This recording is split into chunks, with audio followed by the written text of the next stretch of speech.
that on the cross, my burden gladly bearing, he bled and died to take away my sin.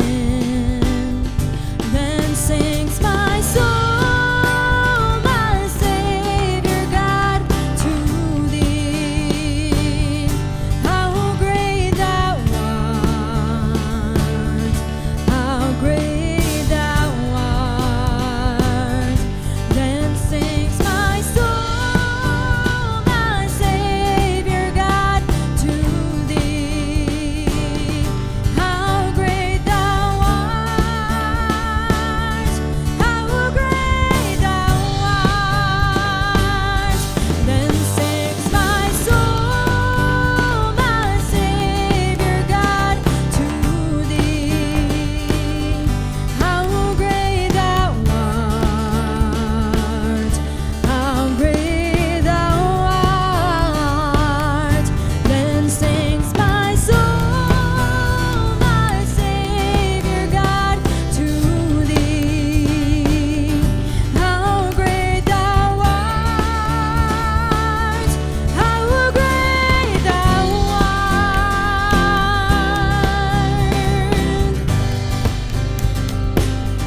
How great thou art.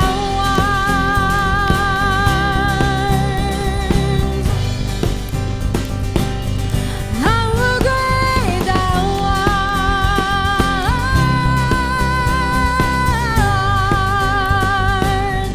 How great thou art.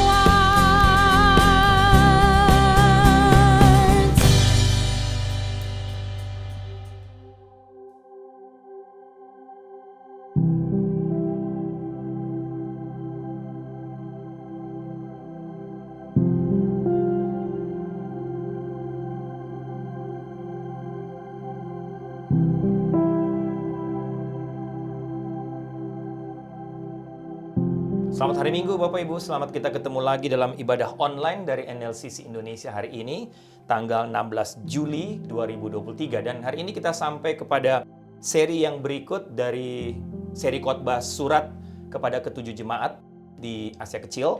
Dan hari ini kita sampai kepada jemaat yang ketiga atau surat yang ketiga, surat kepada jemaat di Pergamus dari Wahyu pasal 2 ayat 12 sampai 17. Sebelum kita lebih jauh belajar sama-sama kebenaran firman Tuhan ini, mari kita tundukkan kepala, kita berdoa. Tuhan, kami bersyukur, berterima kasih karena hari ini kami ada waktu lagi untuk duduk diam di sekitar firman-Mu, mendengarkan suara-Mu melalui kebenaran firman-Mu. Secara khusus kami mau melanjutkan belajar dari surat kepada jemaat di Pergamus. Hamba berdoa kiranya firman Tuhan atau surat kepada jemaat di Pergamus yang sudah menjadi berkat buat hamba, menguatkan hamba yang akan hamba share hari ini, juga menjadi berkat menguatkan untuk semua Bapak Ibu yang mendengarkan kebenaran firman-Mu. Berfirmanlah, bersabdalah karena kami sudah siap untuk mendengar suara-Mu. Dalam nama Tuhan Yesus kami berdoa. Amin.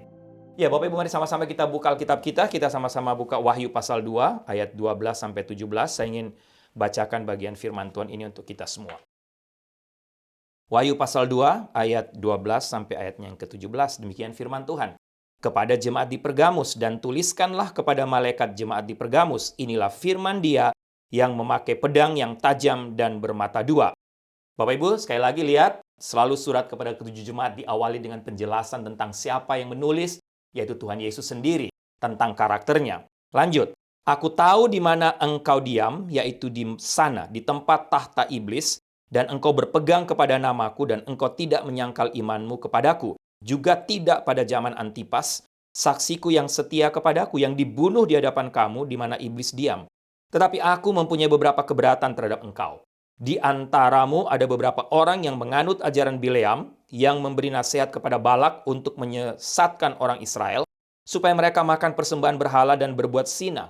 Demikian juga ada padamu orang-orang yang berpegang kepada ajaran pengikut Nikolaus. Sebab itu bertobatlah. Jika tidak demikian, aku akan segera datang kepadamu dan aku akan memerangi mereka dengan pedang yang di mulutku ini. Siapa bertelinga, hendaklah ia mendengarkan apa yang dikatakan Roh kepada jemaat-jemaat.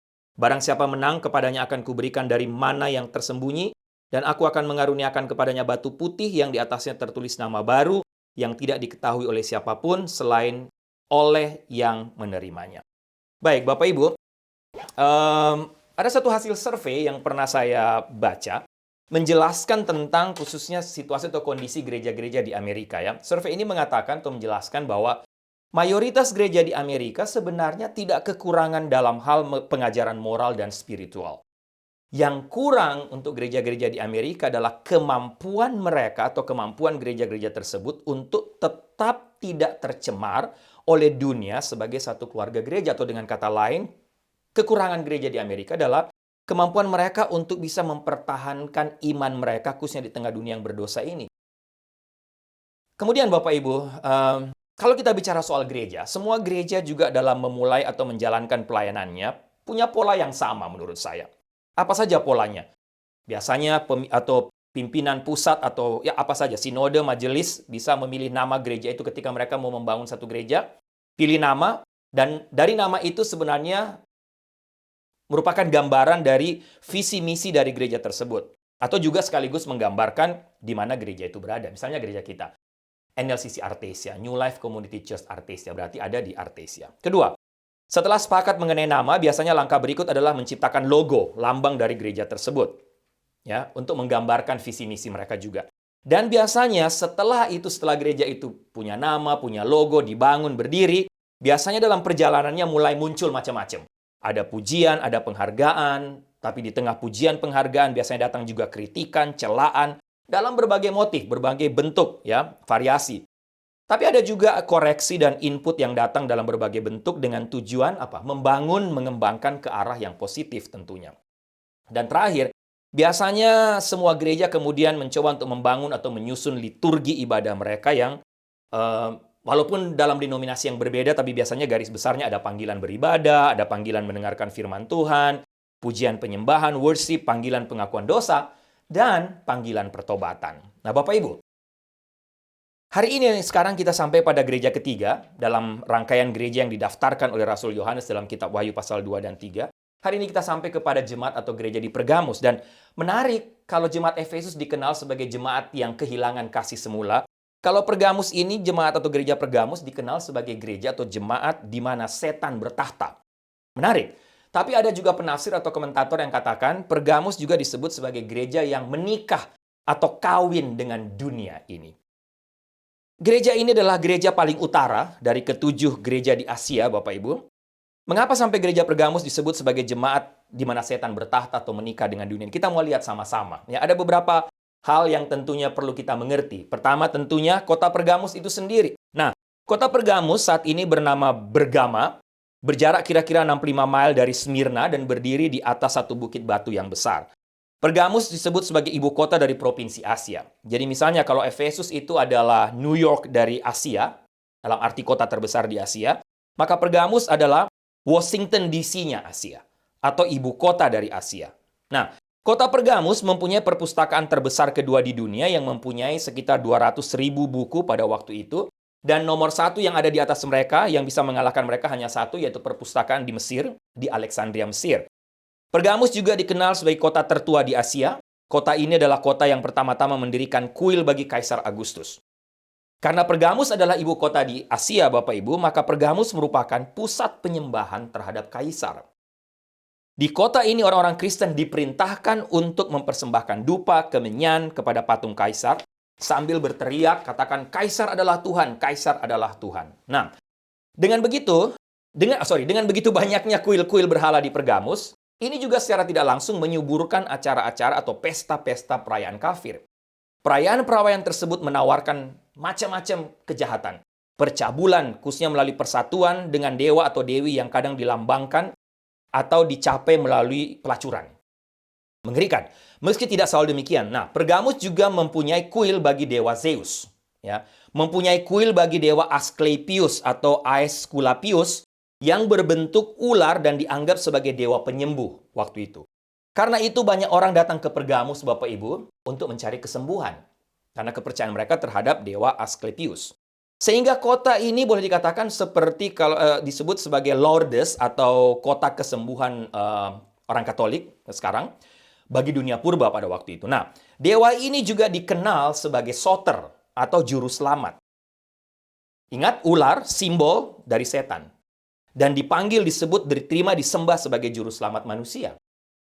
Karena banyaknya kuil-kuil yang dibangun di kota tersebut, sehingga Pergamus juga dikenal sebagai pusat agama kafir. Tapi Bapak Ibu, semua ini tidak menjadikan Pergamus sebagai tahta iblis, atau Pergamus tidak disebut sebagai tempat iblis bertahta hanya karena dewa-dewa tadi.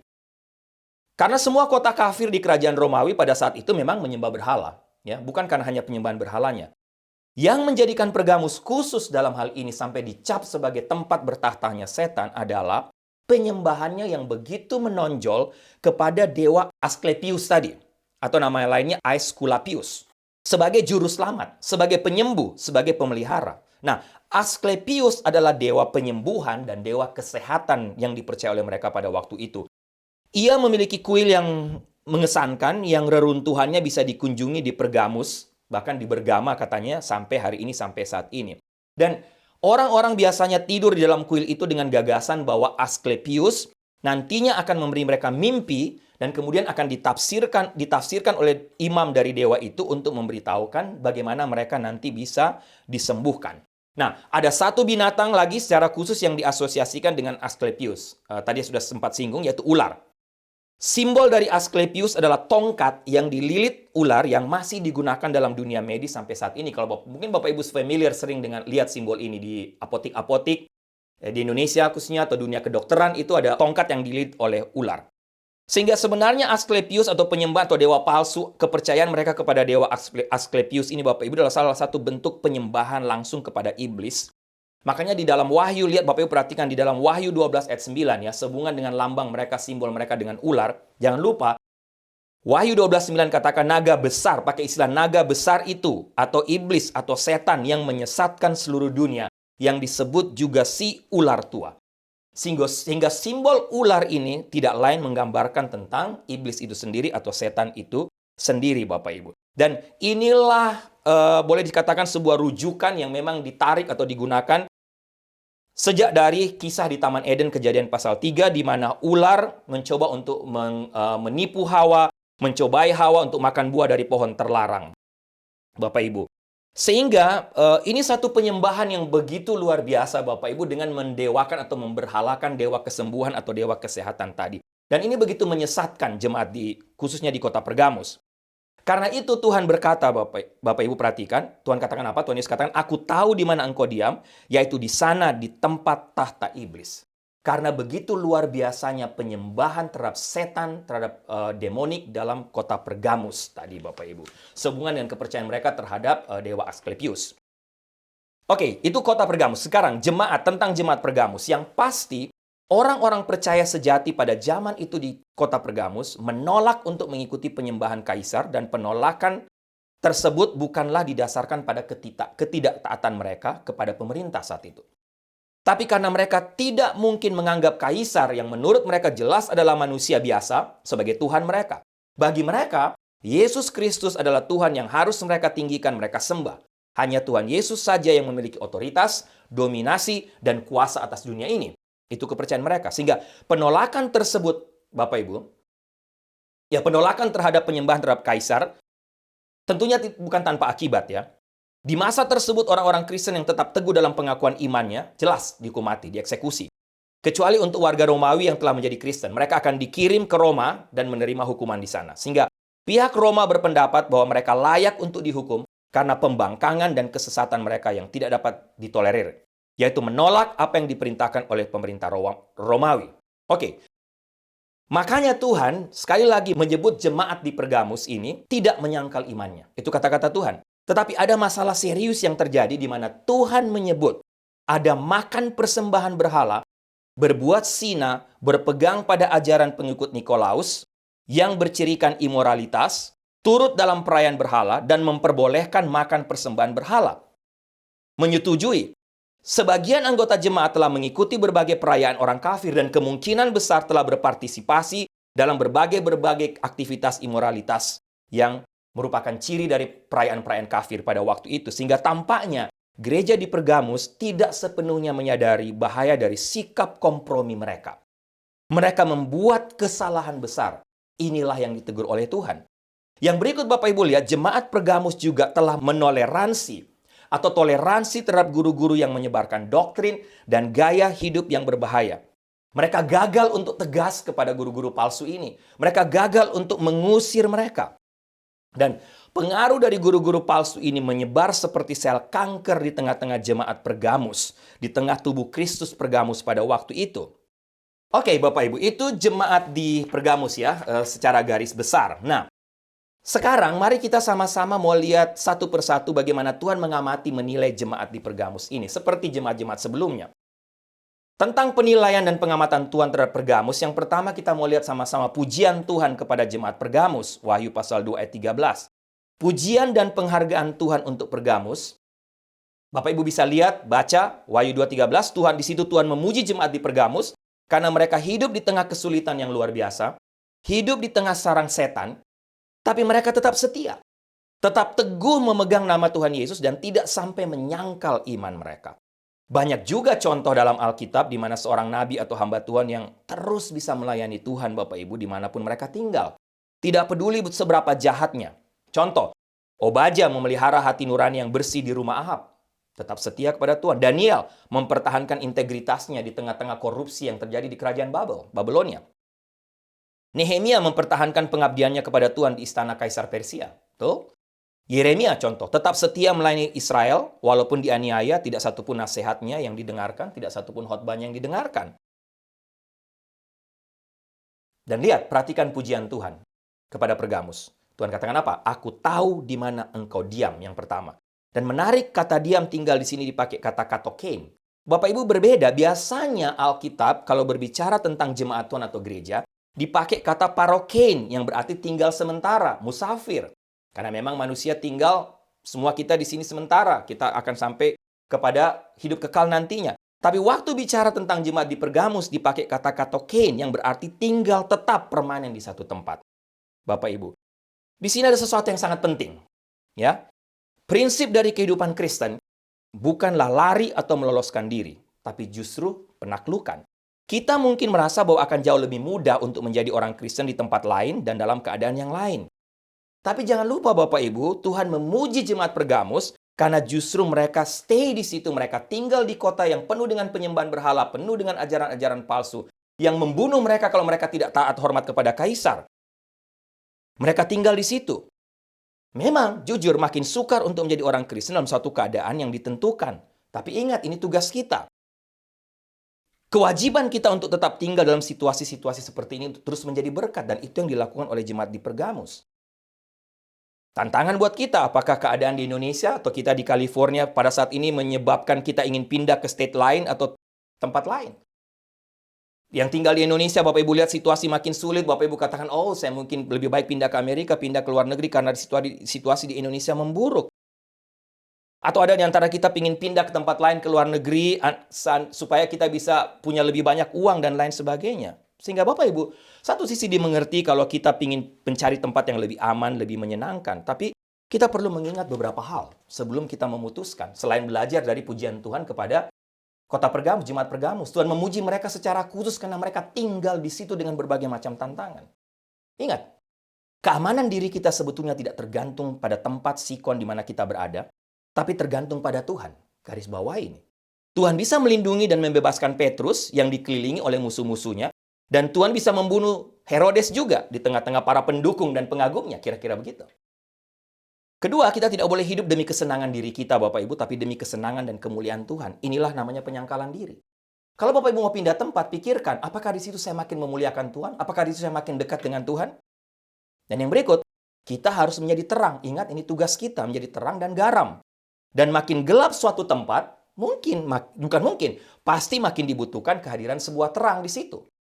Makin banyak tantangan, Tuhan makin membutuhkan kehadiran Bapak, Ibu, dan saya. Jadi, negara kita yang sedang kacau ini, atau tempat di mana kita tinggal yang sedang kacau, dunia ini, justru sangat membutuhkan keberadaan kita sebagai terang itu. Oke, Tuhan memuji yang berikut, engkau berpegang pada namaku.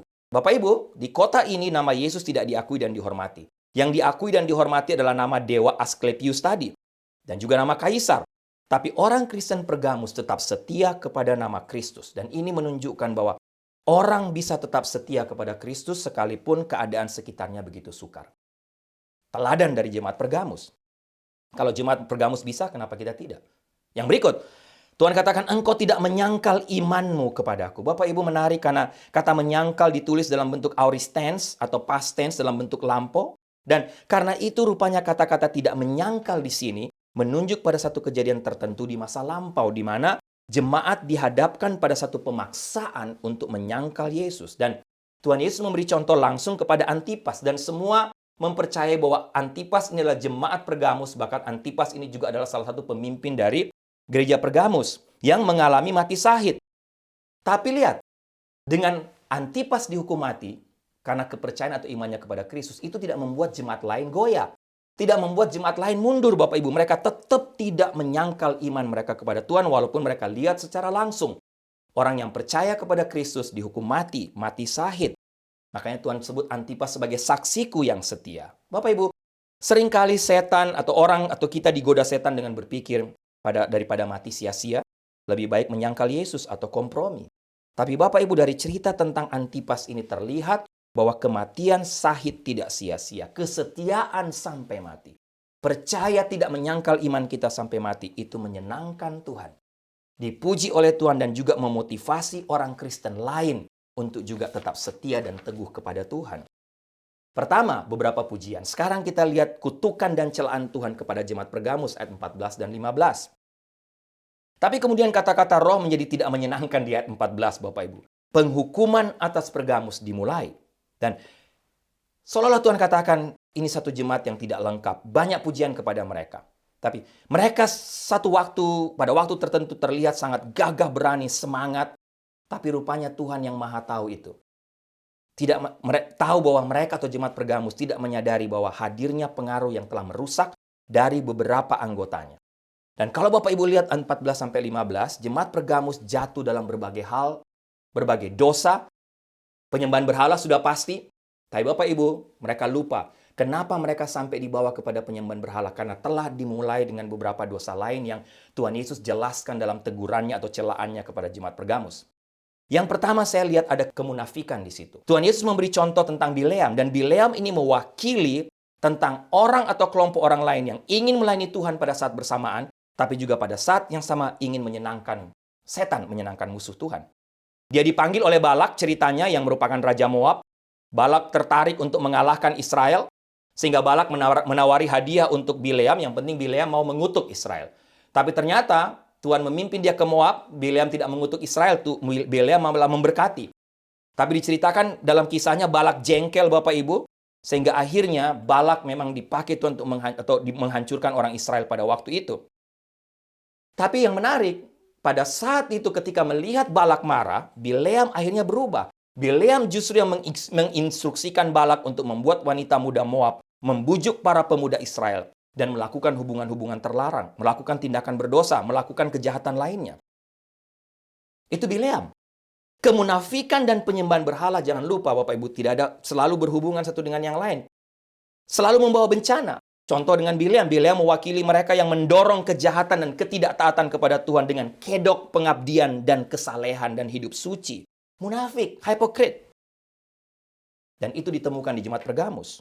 Kedua, saya melihat teguran Tuhan, celaan Tuhan kepada jemaat Pergamus selain kemunafikan adalah toleransi. Kompromi jelas dan toleransi. Dan Tuhan begitu marah murka terhadap mereka. Jelas keduniawian menang karena toleransi mereka terhadap kejahatan dan dosa. Sehingga standar duniawi telah menyusup ke dalam persekutuan di Pergamus. Hal yang sama bisa terjadi sekarang. Bahkan mungkin terjadi sekarang kalau Bapak Ibu lihat kerajaan gereja sekarang. Ingat, surat kepada ketujuh jemaat ini Tuhan berikan sebagai contoh spirit yang juga akan terjadi di gereja-gereja di akhir zaman. Sekarang kita berperang dengan roh duniawi yang sama terjadi seperti zaman Pergamus sampai hari ini. Orang sering katakan, saya sudah terima Tuhan Yesus, saya sudah diselamatkan. Saya tidak mungkin tersesat. Tapi seringkali Bapak Ibu kita sulit melihat perbedaan antara orang yang katakan saya sudah diselamatkan dengan orang yang sedang tersesat. Karena tipis sekali orang yang toleransi dengan hal-hal yang jahat. Hadir di gereja, ada di gereja katakan sudah diselamatkan, tapi masih juga melakukan cara-cara hidup duniawi. Sehingga sulit membedakan dia hidup di gereja dan hidup di luar sana. Bapak Ibu, siasat setan semacam itu tetap digunakan sampai sekarang. Setan selalu memancing kita dengan hal-hal duniawi yang nikmat. Sehingga tanpa sadar kita bertoleransi mengikuti secara perlahan. Seks, uang, kesenangan hidup, hedonisme sekali lagi, materialisme. Tapi jangan lupa, begitu kita menikmati hal-hal itu, jebakan. Semacam jerat setan bekerja dan akhirnya menghancurkan kita tanpa kita sadari. Karena itu, hati-hati, belajar dari jemaat Pergamus, hati-hati dengan sesuatu yang nikmat yang ditawari oleh setan. Yang ketiga, Bapak Ibu, kemunafikan, toleransi, tapi yang terjadi di jemaat Pergamus juga apa, Bapak Ibu? Tidak ada disiplin gereja. Mereka tidak hanya kompromi dengan dosa, penyembahan berhala, tapi yang lebih berbahaya adalah karena mereka tidak berani mendisiplinkan mereka-mereka yang telah berkompromi dengan dosa. Godaan untuk mengikuti pesta-pesta kafir memang bukanlah godaan yang ringan. Penolakan untuk bergabung dalam pesta-pesta ini seringkali berarti bahwa seseorang akan kehilangan pekerjaan, langganan, akan dibuang, diusir dari masyarakat, dan lain sebagainya. Karena godaan yang begitu kuat ini, sehingga sebagian orang-orang Kristen Pergamus mulai kompromi tadi. Dan mungkin mereka berargumentasi bahwa seseorang boleh ikut dalam pesta kafir itu, tidak apa-apa, makan daging-daging yang telah dipersembahkan kepada berhala. Bahkan mereka juga ikut mempersembahkan dupa kemenyan kepada berhala. Nah, sehingga Bapak Ibu, ini bukti. Bukti bahwa kalau ini terus berlanjut, dapat kita simpulkan menunjukkan bahwa di tempat itu atau jemaat itu tidak menjalankan disiplin gerejawi. Oleh sebab itu, Tuhan Yesus sendiri, katakan aku sendiri akan menghakimi mereka. Menghakimi jemaat di Pergamus dengan menghancurkan orang-orang yang menyesatkan dalam gereja itu. Sehingga Bapak Ibu kita harus hati-hati jika gereja mengabaikan kewajibannya untuk mendisiplinkan orang-orang yang telah bertoleransi dengan dosa, Tuhan sendiri yang akan menghakimi. Baca Imamat 24-5 Bapak Ibu, firman Tuhan katakan, engkau harus berkata kepada orang Israel, setiap orang baik dari antara orang Israel maupun dari antara orang asing yang tinggal di tengah-tengah orang Israel, yang menyerahkan seorang dari anak-anaknya kepada Molok, pastilah dihukum mati. Yakni rakyat negeri itu harus melontari dia dengan batu. Tetapi, jikalau rakyat negeri menutup mata terhadap orang itu, ketika ia menyerahkan seorang dari anak-anaknya kepada Molok dan tidak menghukum dia mati, Tuhan katakan apa? Maka aku sendiri akan menentang orang itu serta kaumnya. Dan aku juga akan melenyapkan dia dari tengah-tengah bangsanya. Dan semua orang yang turut bersinah mengikuti dia. Yaitu bersinah dengan menyembah Molok. Bapak Ibu, awas. Ini tidak berarti bahwa kita boleh mencuci tangan terhadap kewajiban untuk melakukan disiplin gerejawi. Dengan alasan, oh, kita diam saja. Nggak usah bicara kebenaran. Nanti Tuhan sendiri yang akan menghukum mereka. Jangan. Jangan lupa bahwa gereja ini juga dipersalahkan, diperintahkan oleh Tuhan untuk mendisiplinkan bicara tegas kepada mereka yang berbuat dosa. Yang tidak melakukan, tidak taat kepada firman Tuhan. Gereja juga dituntut untuk berani mendisiplinkan, menegur mereka. Sehingga kita harus hati-hati untuk tidak menjadi orang yang hanya benar dalam kepercayaan, pengakuan dan ajaran, tapi berantakan dalam hal moralitas secara praktis dalam hidup tiap-tiap hari. Sekali lagi Bapak Ibu, tidak diketahui dengan pasti apa sebabnya gereja Pergamus ini tidak melakukan disiplin gerejawi, memang tidak dijelaskan, tapi ada beberapa komentar atau beberapa tafsiran karena penderitaan, karena kesukaran yang sudah terlalu banyak pada waktu itu. Sehingga waktu pemimpin-pemimpin gereja mau melakukan pendisiplinan gereja, mereka khawatir akan menambah masalah dan membuat gereja itu makin hari makin lemah. Bapak Ibu, ini prinsip yang salah seringkali dianut. Banyak kali kita takut, kita kehilangan jemaat, kehilangan orang. Membiarkan dosa itu beranak pinak di tengah-tengah jemaat. Prinsip yang salah seringkali dianut gereja. Gereja harus mengasihi dan menyelamatkan, bukan menolak atau mengeluarkan. Akhirnya kita sungkan, kita tidak mau repot. Tapi belajar dari jemaat di Pergamus, Tuhan menegur mereka dengan keras karena mereka tidak berani mendisiplinkan. Karena mereka takut menambah problem, takut kehilangan orang, Bapak Ibu. Sehingga pertanyaan sekarang, bagaimana dengan kita, bagaimana dengan gereja kita sekarang, Bapak Ibu? Jika Bapak Ibu dan saya setelah mendengarkan bagian firman Tuhan, menemukan bahwa kita berada dalam kategori dan katakan seperti ini. Oh, ini kayaknya bukan saya. Bukan gereja saya, bukan gereja ini dan lain-lain. Bapak Ibu, hanya ada satu kata, kita harus hati-hati. Hati-hati kalau sampai ini salah bentuk toleransi dan tidak ada kata lain untuk kita bertobat, kata Tuhan. Jangan sampai kita membodohi diri sendiri dengan berpikir bahwa kita telah lolos dari, oh saya tidak seperti jemaat di Pergamus. Saya jauh lebih baik. Pergamus memiliki semuanya, Bapak Ibu ya. Ajaran palsu, ajaran sesat membawa amoralitas dalam gereja. Para pemimpin tidak berani menyampaikan kebenaran. Orang-orang kudus tidak berdoa, tidak ada yang berpuasa lagi. Pria dan wanita tidak lagi haus akan kebangunan rohani pribadi. Kekudusan dianggap pada waktu sebagai komoditas yang hilang. Ada ketidakpedulian terhadap pengajaran palsu. Sikap apatis telah menutup semua penentangan terhadap praktek-praktek dosa. Saya mau tanya kalau kita mau jujur. Apakah itu terjadi di Pergamus saja? Mari kita jujur Bapak Ibu, kita evaluasi. Bagaimana dengan pemimpin Kristen sekarang? Bagaimana dengan pengajaran sekarang? Bagaimana soal kekudusan? Masihkah kita berfokus kepada kebangunan rohani kepada gereja? Atau kita memikirkan ketenaran nama gereja yang dikenal sebagai gereja yang besar dan lain sebagai mega church dan lain sebagainya?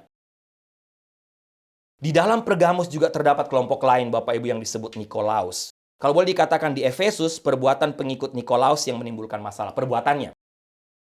Karena jemaat Efesus juga disinggung tentang Nikolaus. Tapi di Pergamus yang menjadi persoalan adalah perbuatan Nikolaus telah disebut sebagai doktrin atau pengajaran Nikolaus.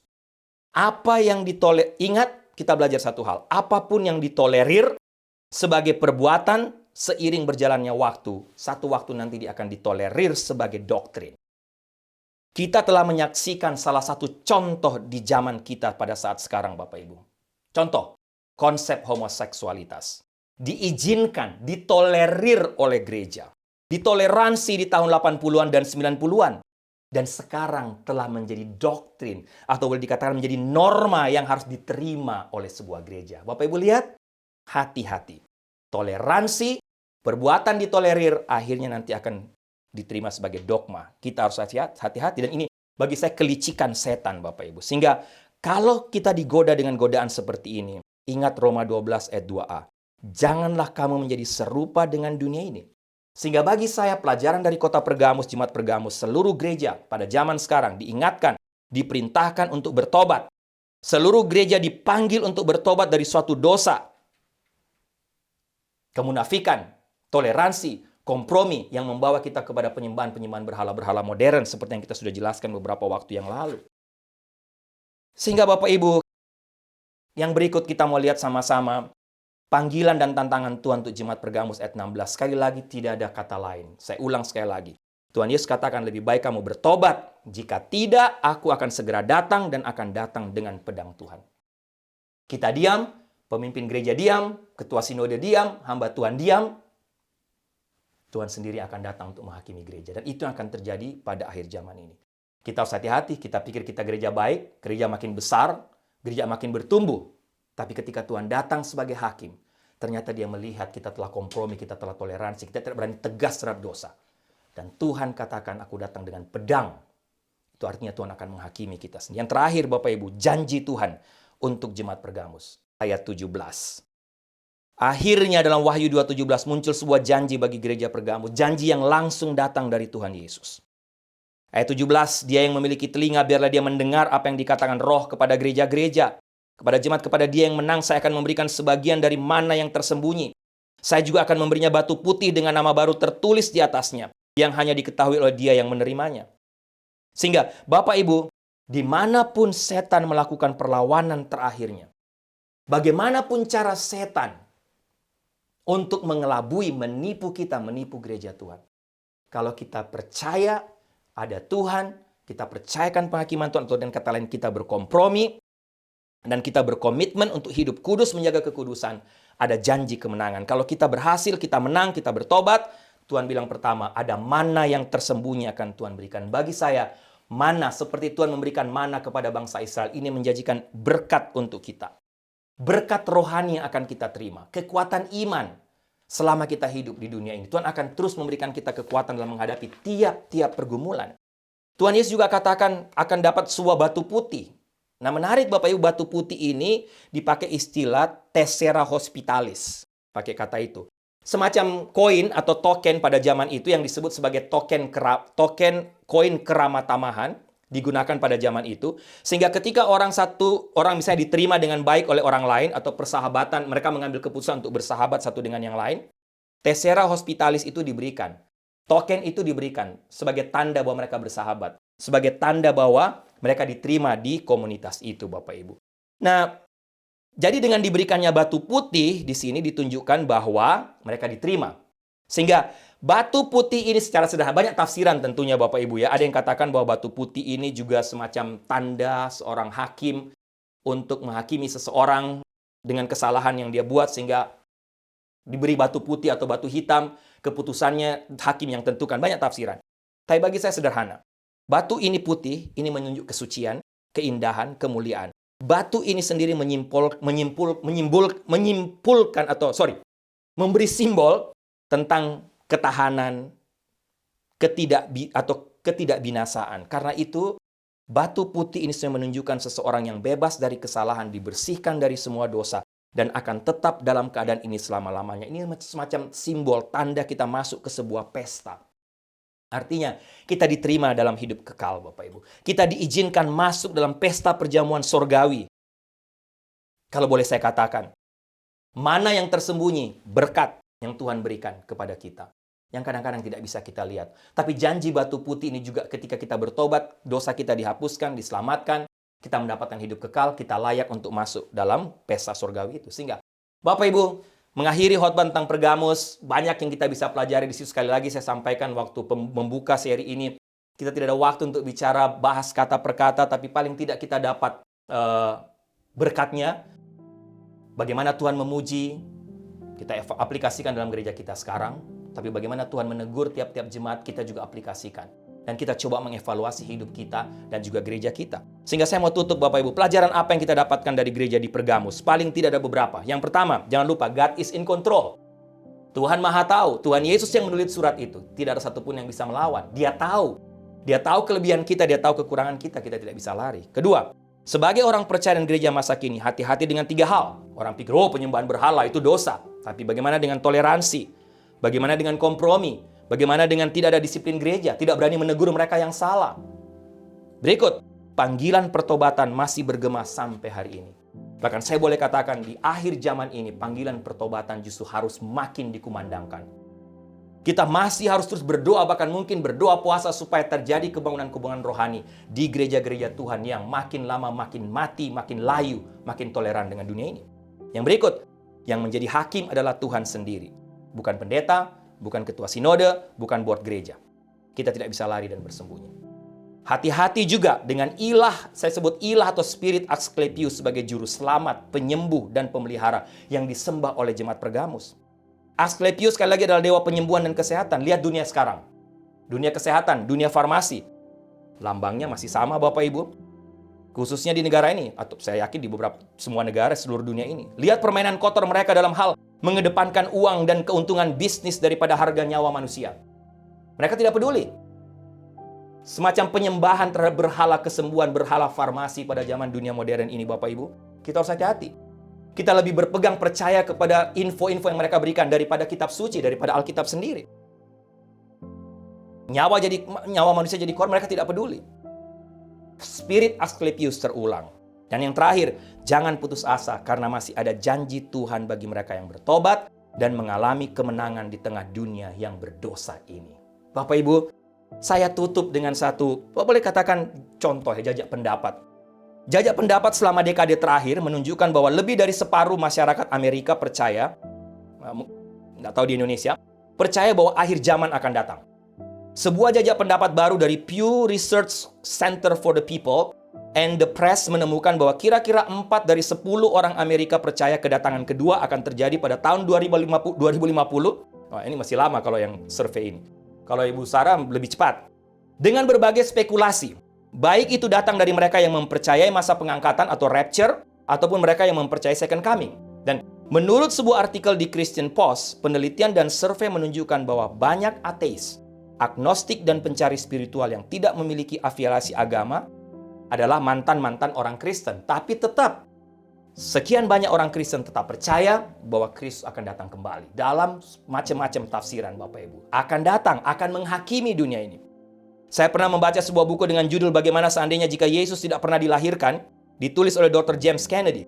Dalam buku itu dituliskan berbagai dampak positif yang telah hadir di tengah dunia ini karena pengaruh atau kehadiran gereja. Dengan kata lain, hadir karena adanya orang yang mengasihi Yesus. Antara lain, rumah sakit, universitas-universitas terkenal, literatur, sistem demokrasi, kebebasan rakyat sipil, penghapusan perbudakan, berkembangnya ilmu pengetahuan modern, penemuan dunia baru oleh Columbus, hadirnya organisasi-organisasi dan kegerakan-kegerakan amal berdasarkan etika orang Samaria yang baik hati, standar keadilan yang tinggi, menjunjung tinggi nilai kehidupan manusia. Peradaban, banyak budaya barbar dan primitif. Kodifikasi, pengaturan penulisan dalam bahasa dunia. Semakin berkembangnya seni dan musik, perubahan hidup yang tidak terhitung jumlahnya, berubah dari kewajiban menjadi aset bagi masyarakat karena Injil.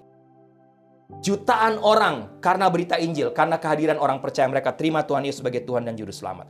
Keselamatan abadi dari jiwa yang tidak terhitung jumlahnya. Bapak Ibu, dampak negatif terlalu banyak yang disebabkan oleh kehadiran gereja, kehadiran orang percaya. Walaupun Bapak Ibu bisa lihat hari ini yang terjadi sebaliknya. Sekarang ini justru yang menjadi populer ketika orang melihat agama, termasuk agama Kristen, dianggap sebagai pengaruh negatif yang diberikan kepada dunia. Agama yang terorganisir disalahkan atas terjadinya perang, kebencian, dan kefanatikan. Bapak Ibu, sejarah membuktikan kehadiran gereja, kehadiran orang-orang yang mengasihi Kristus berdampak positif. Tapi sekarang dosa makin merajalela. Justru sebaliknya, orang Kristen dianggap racun atau merusak masyarakat. Tapi jangan takut. Bapak Ibu belajar dari surat Pergamus. Tetap kokoh, tetap percaya kepada Tuhan. Diceritakan sekarang banyak anak muda menjauh tidak hanya dari gereja tapi juga dari iman mereka. Tapi sekali lagi seperti kisah jemaat Pergamus terulang lagi di zaman akhir ini. Saya mau Bapak Ibu mengingat ini. Penyembahan berhala modern, kompromi, toleransi dengan dosa, tidak berani mengatakan yang benar. Gereja hanyut dalam persahabatan dengan dunia, tidak mampu menunjukkan bahwa mereka berbeda. Pengajaran sesat yang berbau rohani merembes dalam gereja.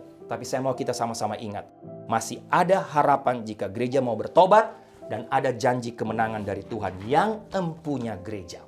Tapi sejarah sekali lagi membuktikan, gereja memang ditugaskan Tuhan untuk berdampak positif. Dunia makin jahat, tapi saya berdoa supaya kita sebagai gereja, dimanapun gereja Bapak Ibu, apapun gereja Bapak Ibu, apapun denominasi, jangan kompromi, tetap ingat, percaya kepada Tuhan, bertobat kembali, sehingga gereja kita kembali menjadi kesaksian, menjadi berkat bagi dunia ini. Mari kita tundukkan kepala, kita berdoa. Tuhan bersyukur, terima kasih untuk firman-Mu hari ini. Belajar lagi dari jemaat di Pergamus, banyak pelajaran penting dari jemaat ini. Tapi Tuhan tolong, dengan belajar dari jemaat Pergamus, bahkan belajar dari ketujuh jemaat, kami dengan segala kerendahan hati mau mengevaluasi diri kami, tapi juga tentunya mau mengevaluasi gereja kami sendiri. Apakah kami memang sudah melakukan apa yang Tuhan ingin? Kalau kami ternyata jatuh dalam kesalahan dosa yang sama dengan jemaat Pergamus, tolong supaya kami juga mau bertobat, kembali, sehingga kami mendapatkan kemenangan, kekuatan dari Tuhan untuk menghadapi berbagai tantangan di tengah dunia ini, pada zaman modern ini. Terima kasih untuk firman-Mu. Dalam nama Tuhan Yesus, kami berdoa. Amin.